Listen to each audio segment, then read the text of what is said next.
Mu miwendo gino emijja amasannyalaze ga Wakango gyeka agasookerwako aga buli mwezi agagula nnusu 250 buli uniti eziddako emu evudde ku nnusu 796 n'obutundu 4 nedda ku nnusu 775 n'obutundu 7 buli uniti nga gano gasaliddwako ebitundu 2 n'obutundu 6 ku buli 100. Babazi bizinesi bavudde ku nnusu 599 n'obutundu 9 ne baddizibwa ku 575 n'obutundu 2 buli uniti nga bano basaliddwako ebitundu 4 n'akatundu kamu ku buli 100.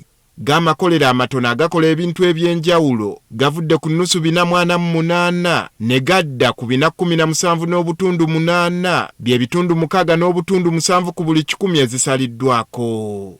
Ate bo bannaabwe ku mutendera gwe gumu nga bano bali mu buweereza agaabwe gavudde ku nnusu 408 okudda ku 434 n'obutundu 5 kwe kusalika kwa bitundu 3 ku buli 100. Abo ab'amakampuni amanene abakola ebintu eby'enjawulo bavudde ku nnusu 378 n'obutundu 6 ne badda ku 351 n'obutundu 5 bye bitundu 72 n'obutundu 2 ku 100 obutooleddwako.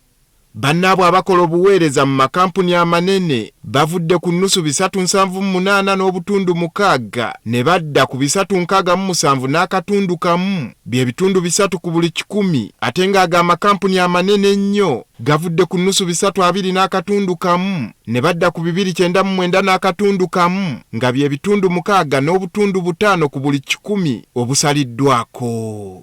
Byebifo eby'olukale ebikola obuweereza eri abantu nga muno mulimu amalwaliro, poliisi, amasomero, amataala g'oku nguudo. Uniti yaabwe evudde ku 307 nedda ku 306 nga bye bitundu 2 n'obutundu 7 ku 100 obusaliddwako. Bwe tugattagatta nti wonna tusizza omuwendo gw'amasannyalaze n'obutundu 5 n'obutundu 2.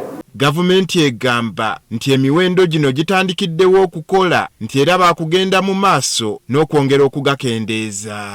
Era gutandika mwezi gwennyini guno gwe tulimu gwa January paka omwezi ogwokusatu nga guggwako. Ate bigenda kukwatagana ne umeme license ng'eggwako. Kati mu mwezi gw'okuna tugenda kulangirira ate ebbeeyi ey'amasannyalaze. UEDCL ekitongole kya gavumenti kyegenda okubatunda amasannyalaze bannayuganda. Bagamba kino kikolebwa gavumenti ne yeefiiriza ensimbi bannansi beeyagalire mu kukozesa amasannyalaze. Omwaka oguwedde gavumenti yeefiiriza obuwumbi 40 mu kwerekereza bw'osobole okufuna amasannyalaze ag'ebbeeyi ensaamusaamu.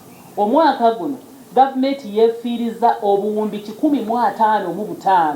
Minisita Ruth Nankabirwa agamba kino kyakuyamba n'ebitongole bya gavumenti obutaddamu kwereega nabo mu kusasula anti n'agaabwe gasaliddwa. Kati nga bw'olaba amalwaliro amanene ago, nga bw'olaba poliisi, nga bw'olaba UPDF, nga prisons, abo babadde bali bubi era nga tubabanja amabanja nga gagenda waggulu nnyo. Wabula alabudde kampuni zonna ezikozesa amasannyalaze agali ku bbeeyi eya wansi nti zakwekenneenyezebwanga. Tugenda kubeera n'ababalirizi b'amasannyalaze ababisoma ng'akutunuulira ne factory yo n'akulaba naga nti waliwo ekikyamu kyusa mu mashini eno gy'okozesa nkadde eyonoona amasannyalaze gaffe.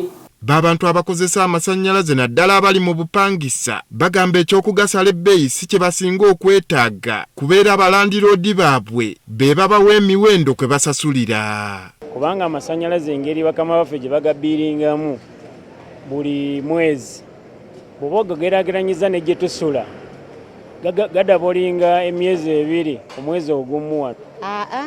Ffe kye twagala tusalirako gwe musolo gwe gutuyamba naye amasannyalaze tegalina nnyo kye gatugasa.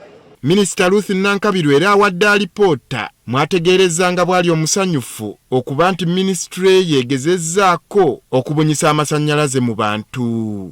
Andrew Kaggwa, Agafeeyo, Spark TV.